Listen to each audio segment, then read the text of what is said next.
Assyrians, Cavalry, and Conquests. Although Assyrian is like most Middle Eastern languages, part of the Semitic language family, the Assyrian people are ethnically distinct from other members of this Semitic group. Much of Assyria's history is closely tied to its southern neighbor, Babylonia.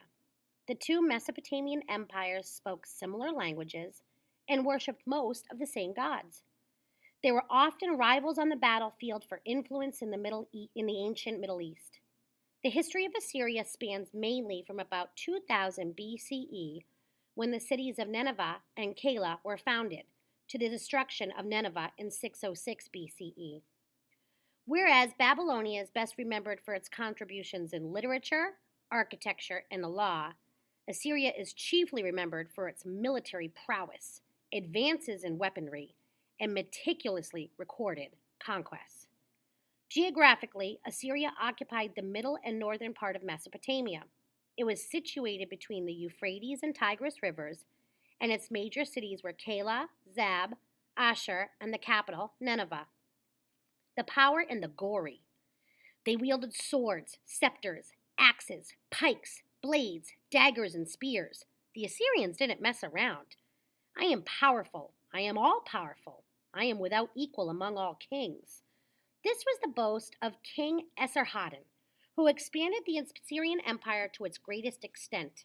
At the height of its great power in 671 BCE, he conquered Egypt in less than a month. The Egyptian kingdom was considered one of the most impenetrable in the Middle East. The Egyptians had ruled over their own land virtually undisturbed for 2,500 years.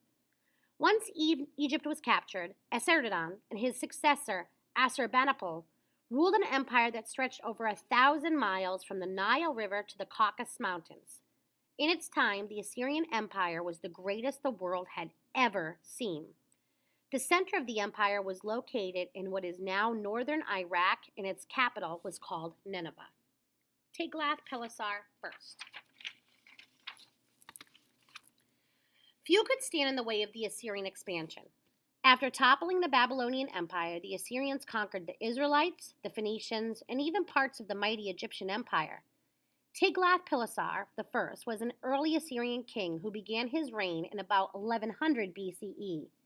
He mounted several successful military campaigns against the Babylonians, Assyrians, and many others. He claims to have conquered 42 kings and peoples and wrote, "I carried away their possessions, burned their cities with fire, demanded from their hostages tribute and contributions, and laid on them the heavy yoke of my rule." The Assyrian ruler also claimed great expertise as a hunter, who on one expedition killed over 900 lions and captured several elephants alive. This guardian, notice the fifth legend, protected an Assyrian citadel gate in Khorsabad. In the city of Ashur, he kept a hunting park in which to prey on animals. At Nineveh, he started a botanical garden in which he planted trees and fauna gathered during his military campaigns. How did the Assyrians establish such a large empire over such formidable foes? Their armies were highly trained and professional, and their troops had a great deal of experience in battle. They were well organized into various units of charioteers, cavalry, bowmen, and lancers. Assyrian armies also had corps of engineers who employed movable towers and iron-headed battering rams for sieges on walled towns. Soldiers used iron weapons, which were much stronger than the bronze weapons of some of their foes. The Assyrians also built roads for the quick and easy movement of troops so that conquered rebelling kingdoms could easily be brought back under control. Fear was another tool used by the Assyrians. Although all wars are cruel, the Assyrians were notorious for their widespread use of torture. The words of an early Assyrian king, Assur-napsabal, reveal just how cruel the Assyrians could be. The spoils of victory. In ancient times, kings usually led their troops into battle and were highly skilled soldiers themselves. It was the custom of Assyrian kings to record their victories on the walls of their immense and extravagant palaces. The relief sculptures on the walls of King Assurbanipal's palace in Nineveh are some of the most elaborate. These sculptures, along with an important collection of cuneiform clay tablets, 25,000 of them, were discovered by Austin Henry Layard and his colleagues in the 1840s. Empires meant power. This power led to extravagant wealth for the victors who forced the conquered peoples into paying them tribute or taxes. The Assyrian kings had no such end of such wealth. Paying tribute. The Assyrian king Sennacherib, from 704 to 681 BCE, describes the tribute he exacted from the Hebrew king Hezekiah. Hezekiah withstood the Assyrian siege in the capital city of Jerusalem, an event that is also recounted in the Bible. But the Hebrews still had to give enormous tribute and presents to the Assyrians. Sennacherib explains in his own words on a tablet that was discovered by archaeologists.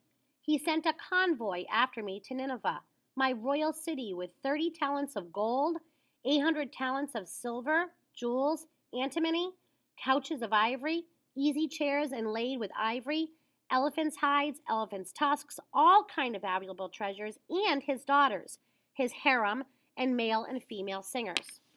More than warriors. With the wealth they obtained from the war and tribute, the Assyrian kings built the well-fortified and beautiful cities of Nineveh and Calah, which is present-day Nimrud.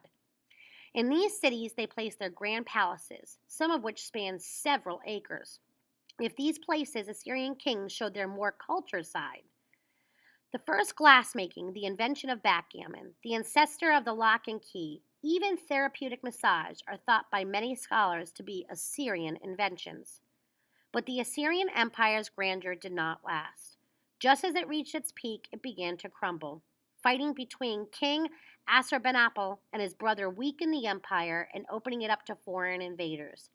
The Assyrian Empire was eventually destroyed in 612 BCE by the Medes from the Iranian plateau and the Chaldeans of Babylonia. It never rose again.